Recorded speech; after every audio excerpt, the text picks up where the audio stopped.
Hello,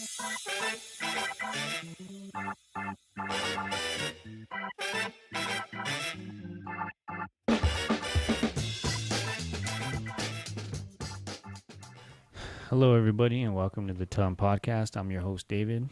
Today is July 14th, 2025, and happy late 4th of July to all y'all. I hope y'all had a great weekend. Hope you guys enjoyed your fireworks and your neighbor's fireworks and the whole neighborhood's fireworks and the whole community past yours fireworks and the city fireworks and all the fireworks that were going off. I hope y'all enjoyed that, man.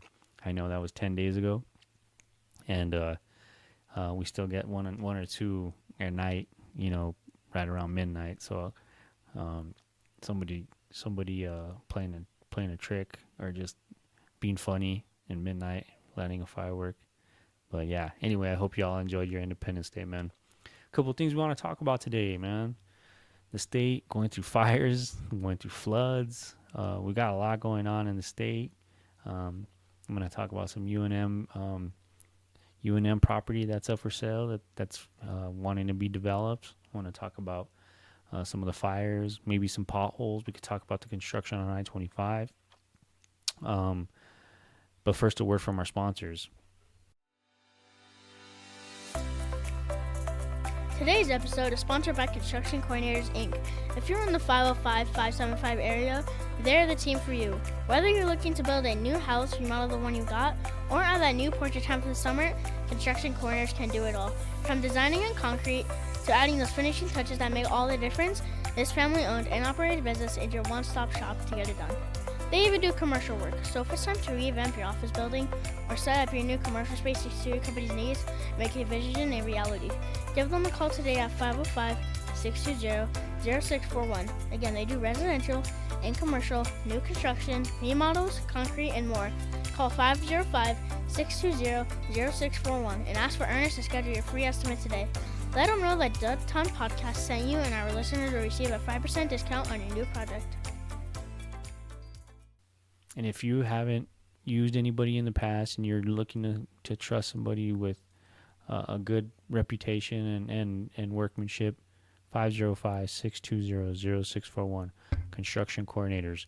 Give them a call. Let them know that the Tom Podcast referred you, and you will get a discount off of your project. So give them a call. Don't forget, great company. Love to support local businesses, and we thank them for supporting ours. All right, so fire updates. I know we have a couple of fires, and we've had a couple of fires this past month, and they were all around the state. We had one as close as Los Lunas, and I know that some structures were burnt down there. So thoughts and prayers to those people that had to go through that experience. And I know crews were battling the Laguna fire, and I was a little confused on where that fire was, but I know it's in the Coyote Ranger District, 8 miles north of the New Mexico State Road 96 and west of the Chama River Canyon Wilderness. And officials say that the smoke may impact the communities of the Rio Chama people and as far as Espanola. But I know that it started on June 25th, 2025, and that's where it was located, and they say it's about 50% contained, and I think the acres that were burned were 1,600, 600, like 16,000, something like that, 16,000. There was no structures threatened at the moment, and the cause of that one was lightning. So that was just Mother Nature just giving it a strike, and sparking that little bit of spark, and well, not a little bit. Lightning has a lot of spark, but just catching the right element and catching fire. There's really nothing you can do to stop that one. So we just hope that those guys are staying hydrated, or the men and women staying hydrated to fight those blazes and to get that contained and with minimal casualties or anything like that. So great job to those people out there serving. We appreciate that.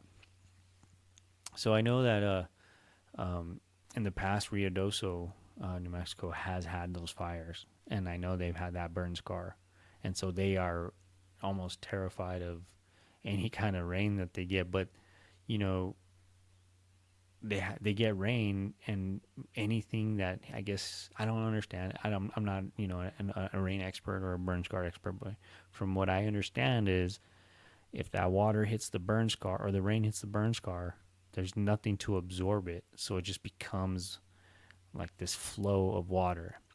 And so I think that's what's going on out there, is that when it rained, that flow of water just built up like a tidal wave.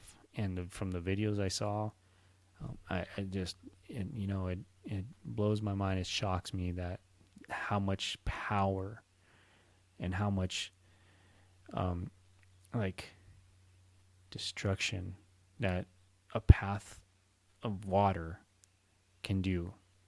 You're talking about trees that are dug into their roots, dug into the mountain, dug into 100 years of just being dug into the ground, and that flow and that amount of water that they got in that such quick period of time was able to uproot those trees and take foundations away, take homes away. It just blows my mind.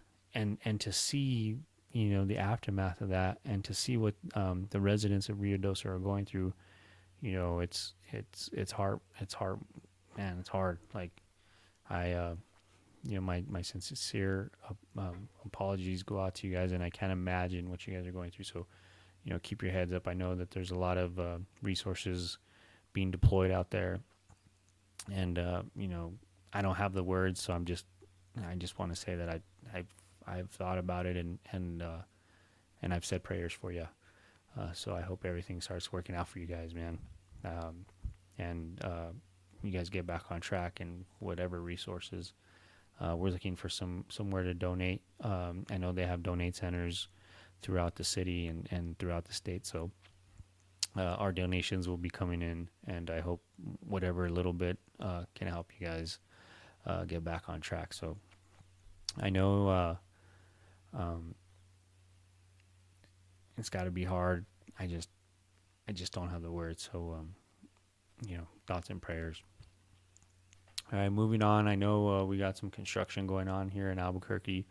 In other news, we'll get to the construction in a little bit, because I have some mixed feelings about some of the construction that's going on here, or that is not going on here in the state.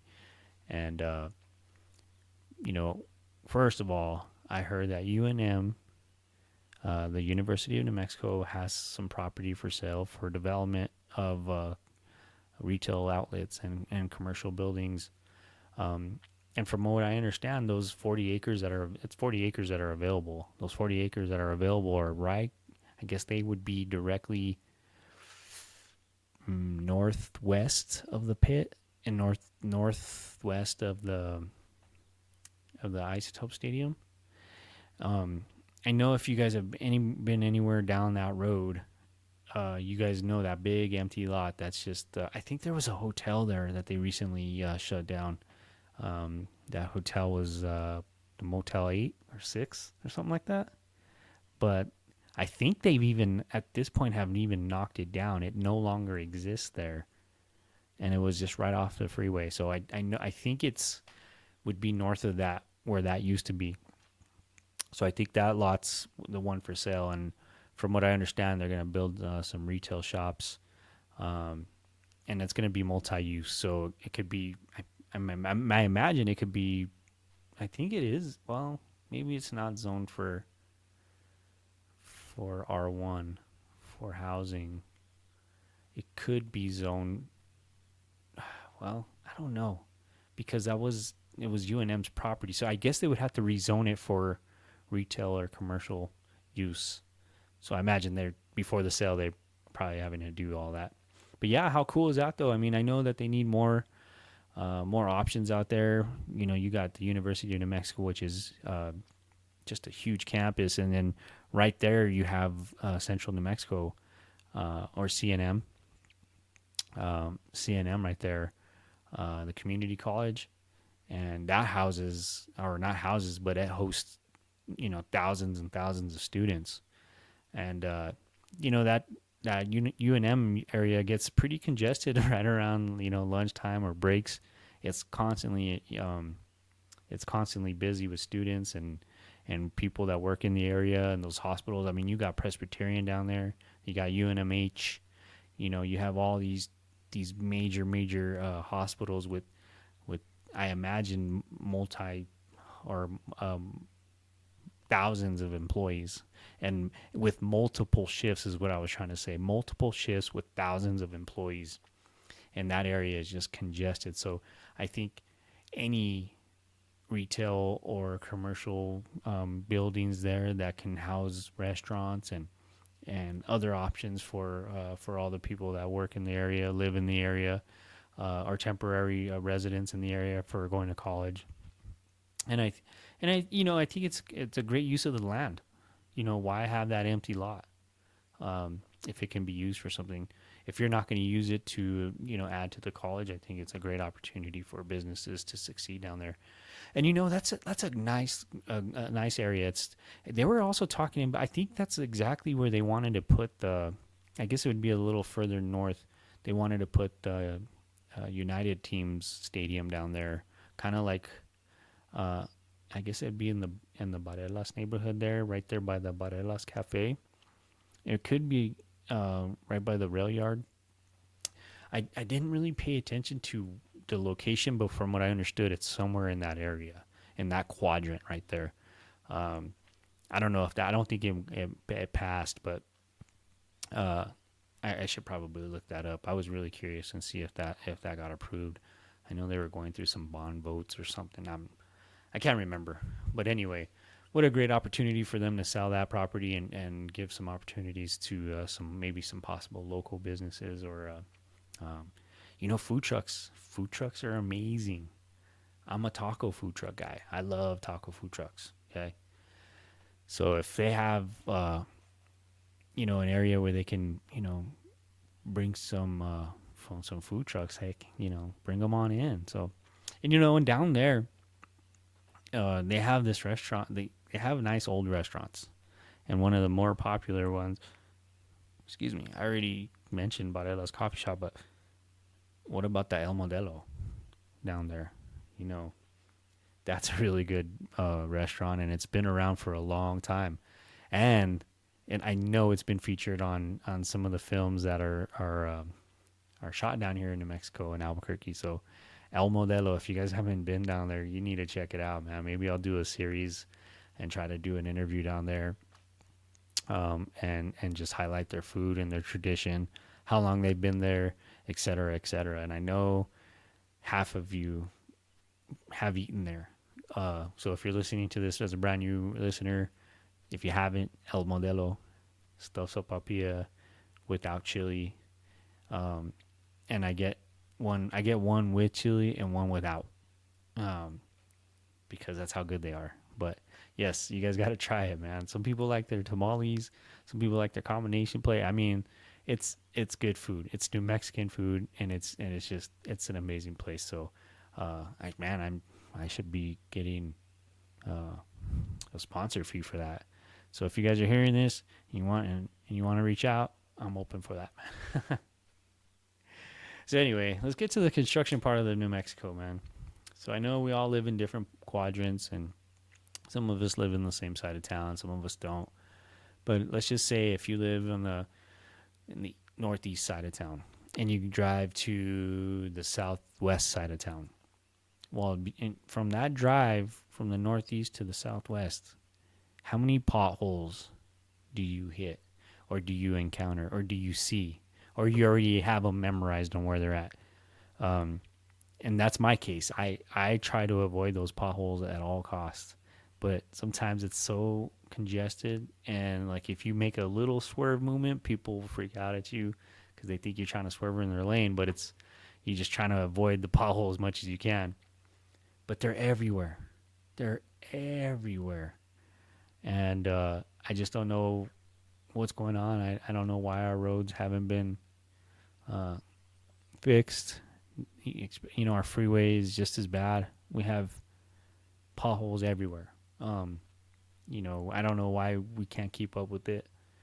Uh, that's a question we could. I guess I could probably look up and see if there's open bids for the asphalt, the potholes. Um, I know we have major projects going on with the freeways, the bridges, those bridges on I-25 from the 40 going north till about Jefferson, and I guess it would be the Montgomery Bridge and the Comanche Bridge. I guess it turns into, or it's Griegos that turns into Comanche. Those bridges have been there for a very long time, and those bridges needed to be updated. So I get it. Those roads and that part of the freeway needed to be upgraded. Um, but I guess they just opened up some fresh lanes going east. I haven't been on that road, so I can't verify that, but that's what I heard, that they're opening up some new lanes, shutting down the old ones. So maybe that's a relief because that stretch of road is pretty dangerous. Anytime they're changing bridges out, that road is it gets very narrow real quick. They still have 3 lanes of traffic, but then that barrier is on that very far left side, and it's close. I mean, and the road's uneven. There's potholes. There's uneven asphalt. People are driving pretty fast. There's people coming on and off the freeway. There's a lot of movement in that area. So any relief that they can give, it'd be great. So they need their safety too, and they need to be aware of their surroundings because it is a construction site still, and there's a lot going on there, a lot of moving parts. So we also pray for their safety because that is a pretty dangerous job, man. So thank you guys for doing what you do. But with that, we need to start asking these questions, man. When is our roads going to get fixed? I mean, even neighborhoods.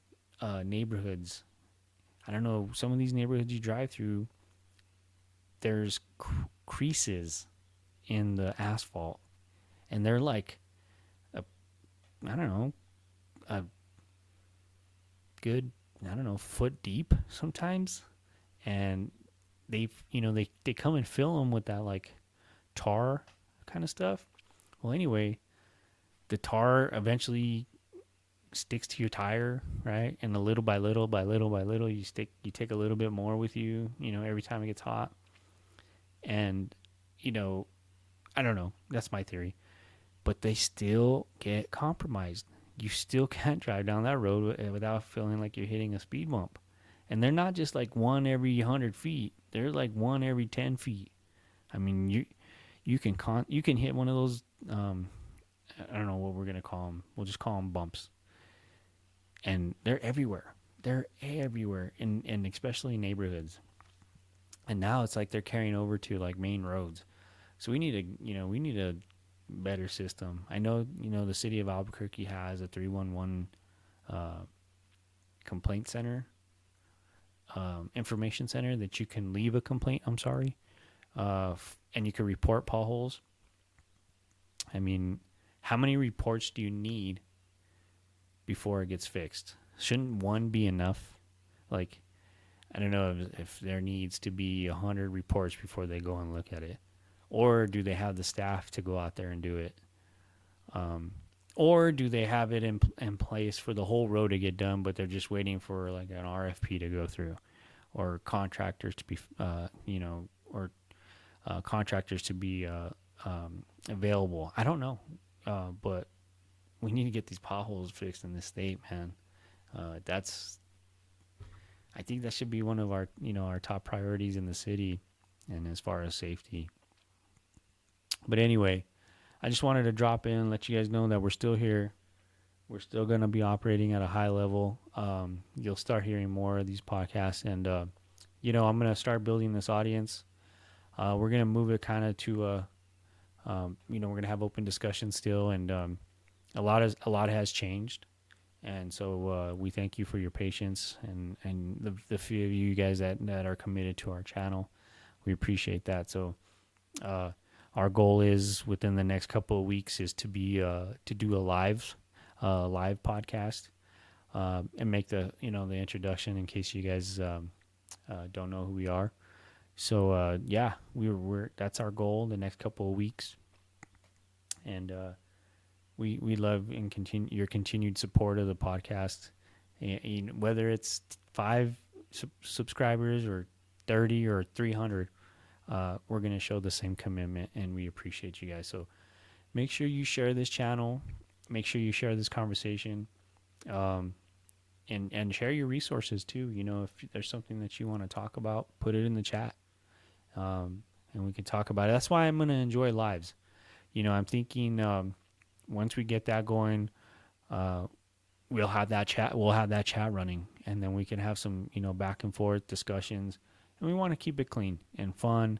Um, you know, we understand people have different opinions, and we were going to value those. And so yeah, that's why I want to do that. I want to get that dialect going, and we could talk about like other things that that concern me in the state. We could talk about our kids. We could talk about all kinds of different stuff, man. So again, we appreciate your support. We want to give a shout out to the class of 2025. Neve, you did it, man. That's badass. You've done more in 4 years of high school than generations of family. And it's just amazing to see how much you've grown and done over the past 4 years and your commitment to your craft. You know, you are a very, very talented individual. And so we're very proud of you, and we can't wait to celebrate your accomplishments this week. So shots out, man. Everybody give a shout out in the chat, and we appreciate you guys' attendance. Everybody be safe, and God bless. Have a good night.